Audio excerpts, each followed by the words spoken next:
Hi, everybody, and welcome to the Oil and Gas Rundown Live. Here with us at King Operating, I'm Rachel Griffith, the Senior Vice President here, and we are thankful you're joining us today, whether live or even on the replay. So today I'm joined with founder CEO Jay Young and our EVP of Geology, Mark Ayers, and Land and Business Development, Bill Phillips. Hey, gentlemen, how are you doing today?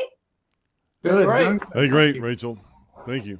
How are Good, you? perfect. Thank you so much for being with me. And on these lives, what we like you to do is just bring you a little bit of information about what is currently happening in the world surrounding oil and gas, and even more information on the industry in oil and gas, kind of sharing with you insights about how we operate, what we look for in, the geology and acquiring these leases, and just a basic understanding of oil and gas. But today, Jay, we are seeing yet again $100 oil continue. I mean, it's just amazing, Jay, to watch how long this is playing out. Yeah, it really is, Rachel. But I think it's really artificially low, in my opinion. And one of the biggest reasons is because there's been so much, disruption with the supply of oil coming out of the Persian Gulf through the Strait of Hormuz.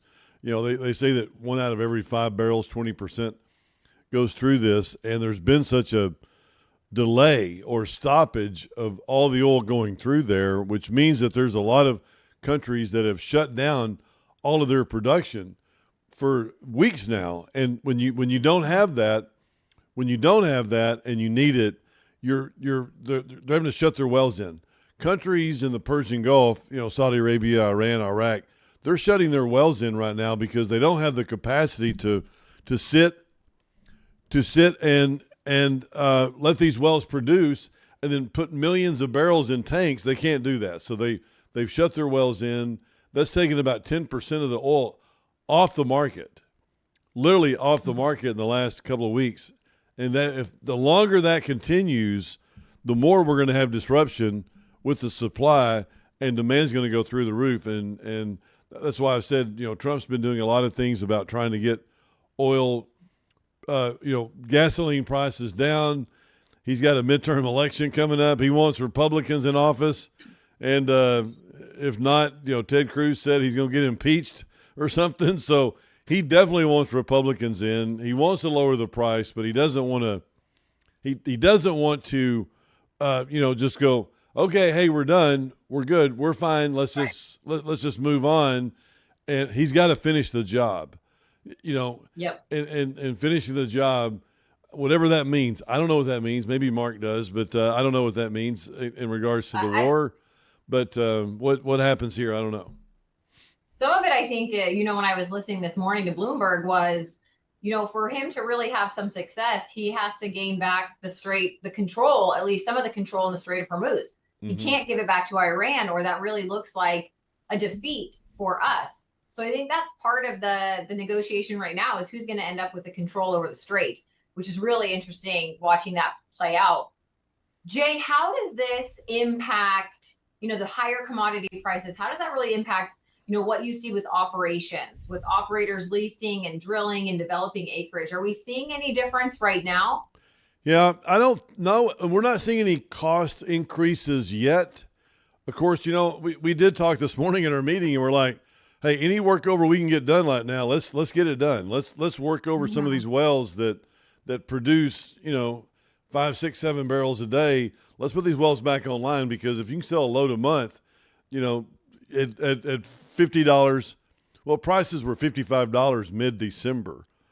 At $95, $40 more a barrel, makes a lot more sense to have these wells online. And so because when you look at workovers, it's the same as anything. It may cost you, $20,000 to go and repair a pump and tubing or whatever the case may be, and you want to get that money back in a short amount of time.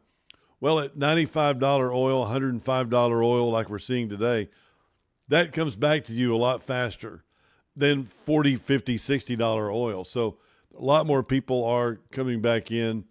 Now, I think before you see big CapEx budgets, from Diamondback or Exxon or some of the bigger players, I think they're going to need some more assurance that oil prices will stay up, and especially after the war, which I think they will, which we can talk about. But but they want to see a longer term before they go, oh yeah, well hey, here we go, and we've got locations, and let's go spend, let's get 5 more rigs or something like that, spend another $500 million this year.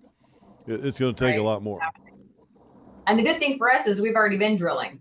We've already had a rig running. Yeah. So it's been all gravy for us as far as our investors and being able to kind of capitalize on this moment and this opportunity. But what does it really look like, Jay? We're seeing, I think where the most impact is being felt right now is at the pump, but maybe talk a little bit about, to the average American, I think there's a little bit of confusion as to why a war in the Middle East impacts prices at the pump so much. Mm-hmm. Why does that happen?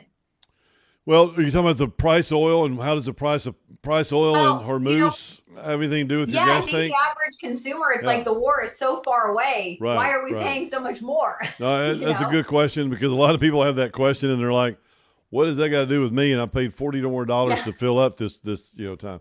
And a lot of those pickups trucks too, the pickups hold 36 gallons. When they go, man, that's a lot. There's a lot of money to spend on that. I think, Bill, how much gas does your truck hold? Well, I had an F-150 King Ranch, and it held 36 gallons. Yeah, 36 gallons. I traded it for a smaller car because I couldn't find parking places in Austin. But it depends. And diesel may be more than regular gasoline. Yeah. So it's impacting. I heard a report this morning that a lot of school districts are having to spend money they did not have budgeted, because you think about it, a school bus gets terrible gas mileage, but that's diesel.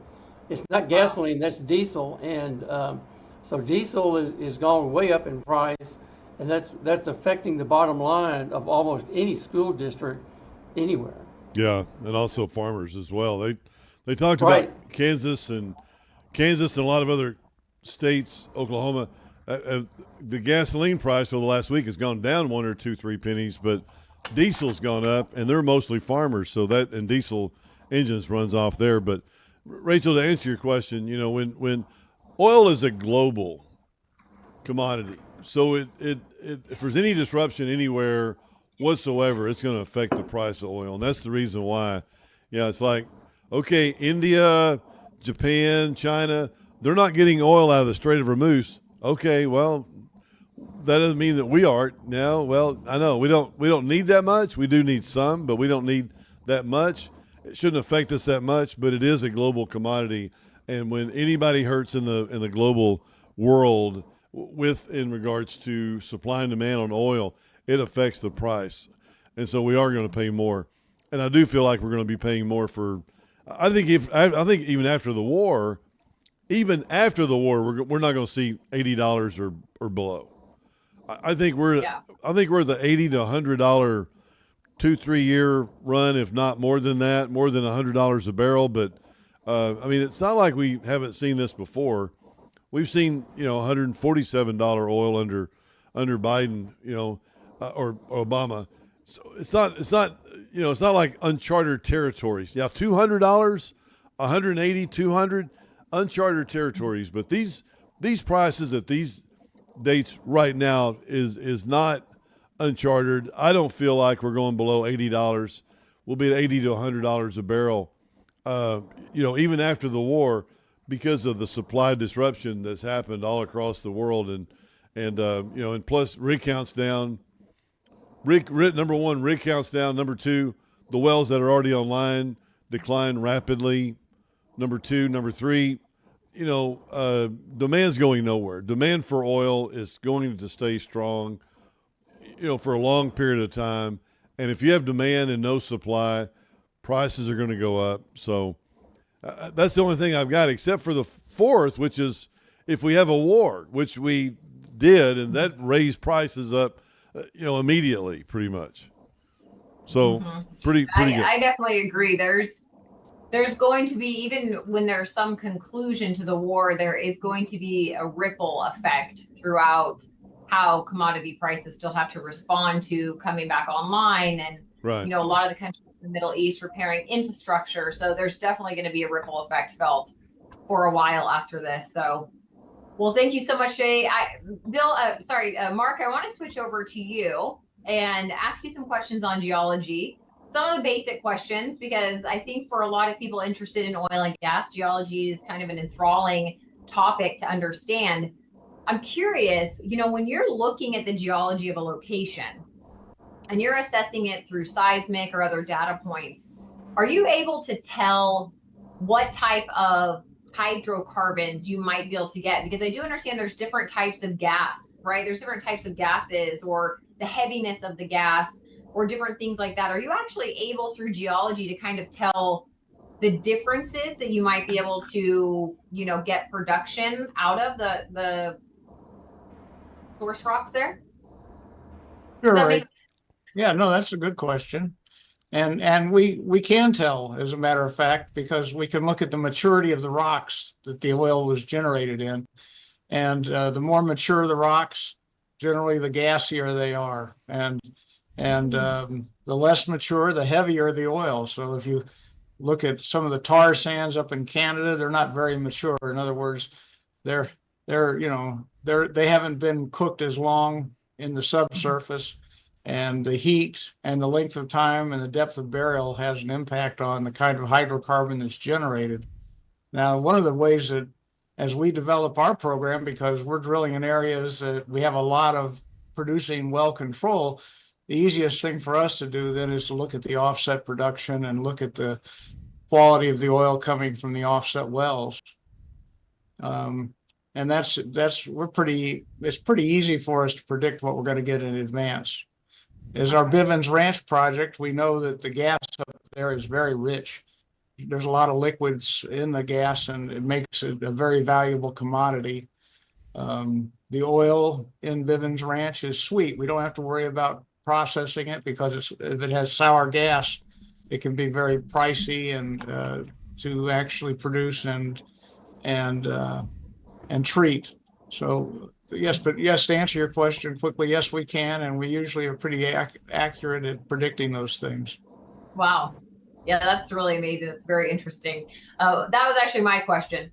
I was curious. I was sitting here thinking, I wonder if they can actually determine that. So that is very, very interesting. And also, I'm sure helps with planning and assessing, what production looks like for you guys in the future. So what is it, Mark, that, helps you from a geological standpoint, that helps determine whether a piece of acreage is really valuable through the geology versus maybe just what you're seeing on paper as far as, a lease acreage place that has been assessed by someone? Well, the most obvious thing is actually drilling the well and testing it, but we have to do it. We have to predict in advance before we commit the capital to test the well and drill it. And we have a lot of different tools to just decide that. Obviously, the offset production is a good one. If we know that there's some great wells around us, like in the Permian Basin, if we're drilling in some of those Wolfcamp rocks, and we know that direct offsets are really good, and we're in a similar depth of burial, similar part of the basin, then we can predict pretty accurately what the well's going to do when we offset it.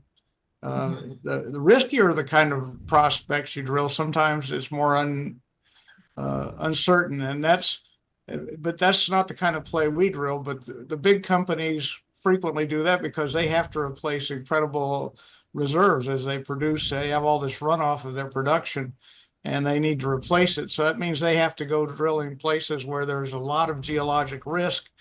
And then the thing we have to do is gauge the size of the prize. In other words, we don't want to go out and take a lot of risk to drill somewhere in a non-developed country where we don't have infrastructure if we're only going to make 100,000 barrels of oil. We have to be looking for tens of millions of barrels of oil, and the offshore billions of barrels of oil. But that's not the game we do here, but that's the game that we do if we're in the major oil companies. Yeah, yeah. So what makes a formation or a zone more attractive than, to an operator? What do you guys look for as far as attractiveness in a zone? Well, one of the things Bill can talk about is, of course, is the size of how much we get to keep from the oil we produce. And that is, if we drill a well, we have to pay the royalty. The people that actually own the minerals we lease those minerals from them and we produce them and we give them a percentage of the production. That's called our royalty payments. And so that's an important ingredient. If the wells are good enough, we can afford to pay more royalty. If the marginal wells, we need to pay less. So typically in the United States, in the Permian Basin, you pay 25% in the royalty payment. That's new. We used to be 1/8 or 12.5% was the most we ever paid. They've gone up quite a bit, but those wells are so much better and there's so much competition for that acreage. So you want to talk about that, Bill? Sure. Is that okay, Rachel? You're in charge Absolutely, here. Bill. Absolutely. All righty. Well, addressing Mark's issues regarding the royalty, and I'll back up just a little bit. When a geologist comes up with a geologic play that he would like to lease, and in most companies, the geologist, the landman, the engineer all work together. If they don't work together, that's a recipe for not good results. And here at King, the operations team, from the landman to the geologist, the drilling engineer, the production, that all has to fit together to be effective for the company and for the mineral owner as well. The royalty, well, first, before we go to royalty, when you buy a lease, you know, in the United States, the majority of the minerals are owned in fee or by private individual landowner. You do have some states like those in the Rocky Mountains, for example, New Mexico. The state of New Mexico owns quite a bit of land. The state of Texas owns a good bit of land. And in the Rocky Mountains, the Bureau of Land Management, or the BLM, owns a ton of land where it's owned by the federal government. So when you go to a state lease sale or a federal lease sale, you don't negotiate the royalties, you don't negotiate the lease. The lease is already set. The only thing you negotiate is the bonus payment or the fee to be awarded the lease. On a fee track where it's say the 3 or 4 of us own the minerals, a landman would come to you and negotiate the lease terms. They can be real similar, the same, or drastically different between you know, the mineral owner and the oil company that leases it. So like I say, on the federal and state lands, the royalties are already set. You just negotiate on the dollars. On fee tracks, you negotiate everything in the lease. The term, how much you pay for it, the royalty, how fast or slow it's developed, all those kinds of things. You can have 100 leases and they all be different. Hopefully they're similar, but they could all be different. So I don't know if that is confusing or not, but that's the way perfect. it is. That's perfect, Bill. No, that's great. I want to, you know, kind of continue this conversation with land and, you know, thinking about what happens when maybe the geology of an area looks very promising, but maybe the land structure is complicated. How do you guys navigate that sometimes? Does that happen quite often? Well, it depends upon where it is. If you've got, say you're going to develop an area on 640 acres per unit or per ration unit, and you've got 89% of the leases are just kind of plain vanilla leases, and you've got just a handful that are complicated, that's not as worrisome as buying a tract that's got maybe 1 large lease or 2 large leases, and those leases are different and they're highly complex, almost always written by a lawyer. You still go ahead and lease it, but you do so with your head on a swivel, meaning you're looking at every provision of the lease quite constantly just to make sure that you're in conforming with the lease. In other words, if it has provisions about retained acreage or depth rights. You're only allowed certain number of acres per well, all those kinds of things. You've got to be aware of all of those, or you wind up in trouble with the landowner. Okay, yeah, that's You also wind up in trouble with the landowner if the landowner doesn't own any minerals. That happens more often than you might think, where Mark may own the surface, Rachel, you own all the minerals, and you have the right to develop the minerals because the mineral estate's dominant over the surface, and Mark gets mad because you just moved a drilling rig into his backyard.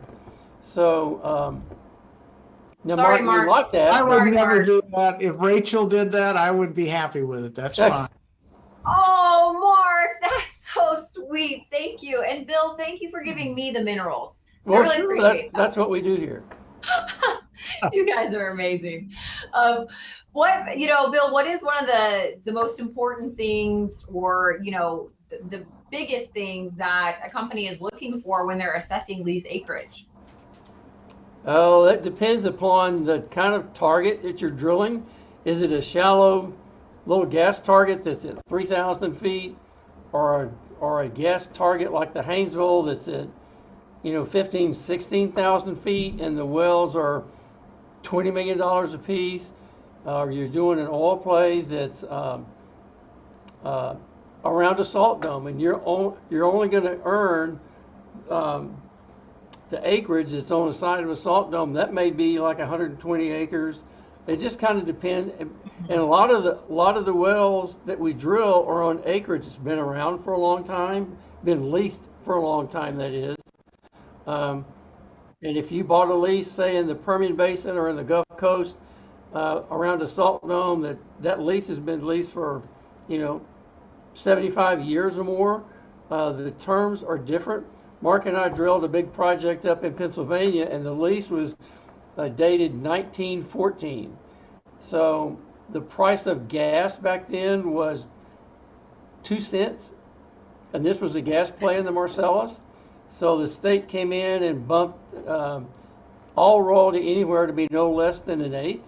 That's still really, really good, but it just kind of depends upon the target, how big it is it overpressured, under pressure. All those things go into not only the land and geology, but the drilling as well.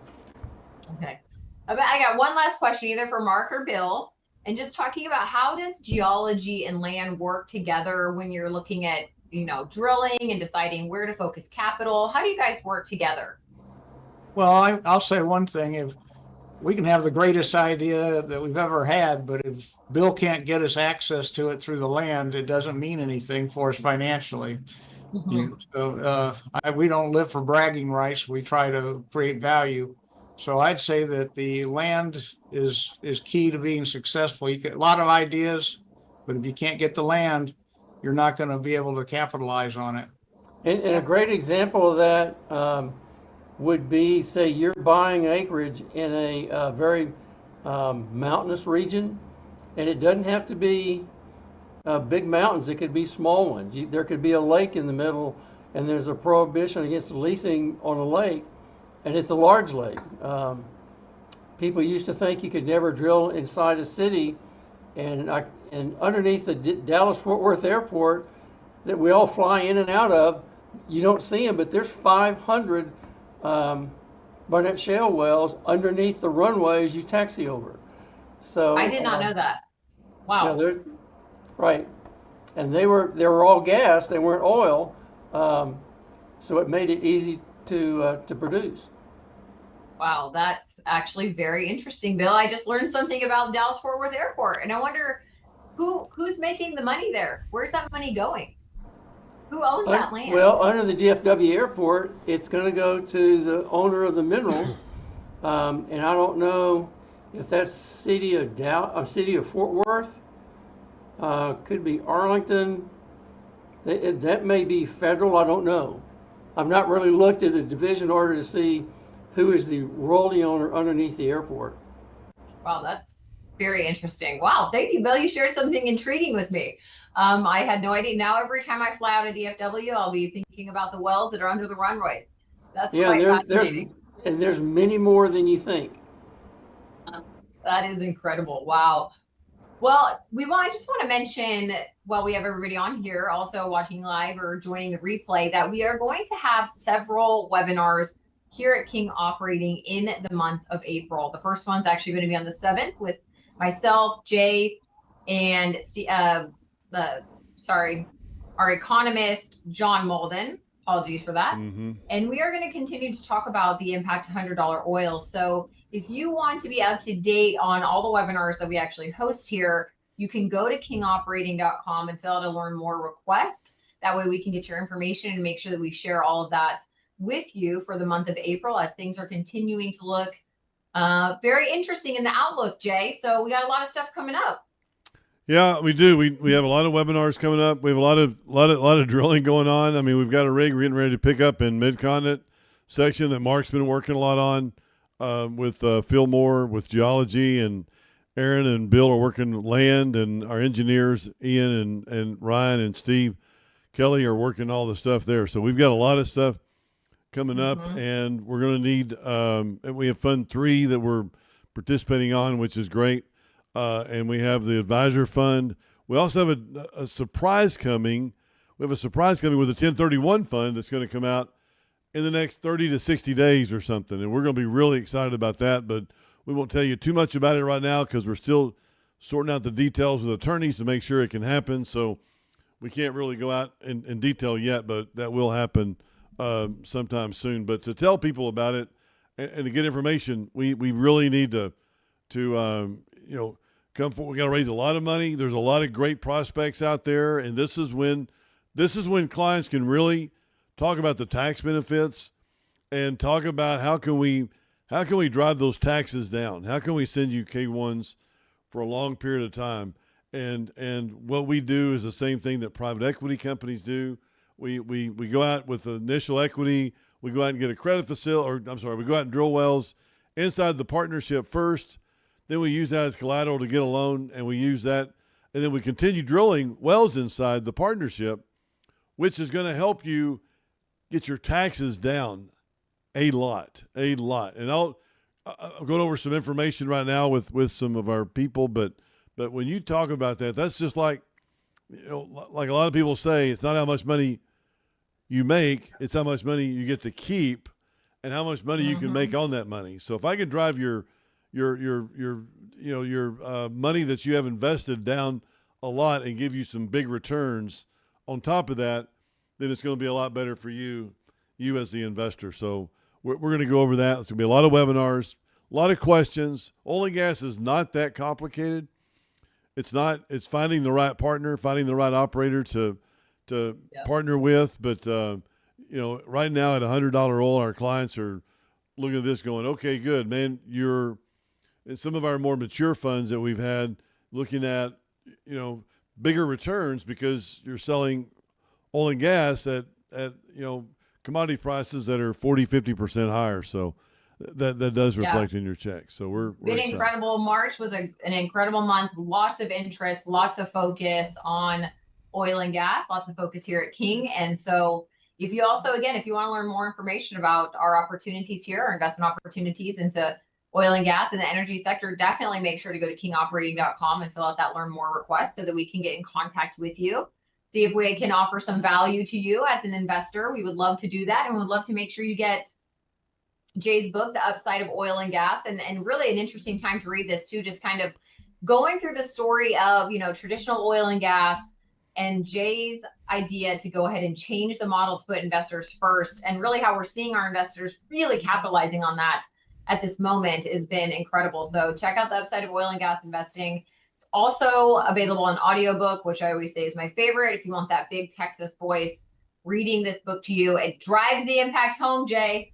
There you go. Well, if you don't like the voice, just speed it up. You can put it on 1.2, 1.5, and I'll be like a mouse, and you'll get through it a lot faster. So, hey, whatever works. Whatever works. There Just you listen go. to Speed it. them up to mouse speed. We'll call it mouse speed. Jay. There you go.